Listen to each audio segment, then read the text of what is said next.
शेरा वाली मैया की। अरे पच पाचा पानामा के अरे पच पाचा पानामा के पच गो का सैलिया हमें दुर्गा माई के भेजा दी वटवा होला कासे दुर्गा माई के भेजा दी वटवा आज के ने वटवा मैया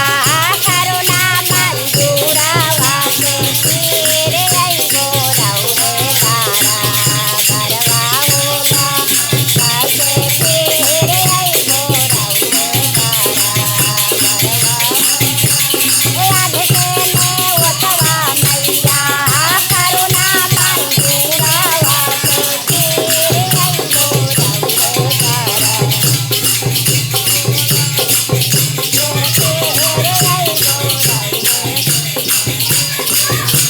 आगे आगे आवाले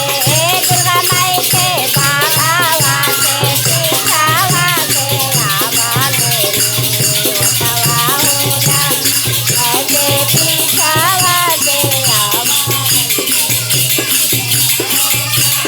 कहाँ बैठाए गए दुर्गा माई के बाघावा के कहाँ माने राखावे ओटवा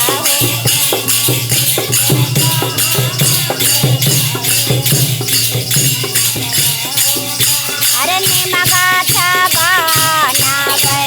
दुर्गा माई के बाघावा के देवा घर में राखावे देवा घर में राखाना के निमगाथा बनावे दुर्गा माई के बाघावा के देवा घर में वटवा होला लगे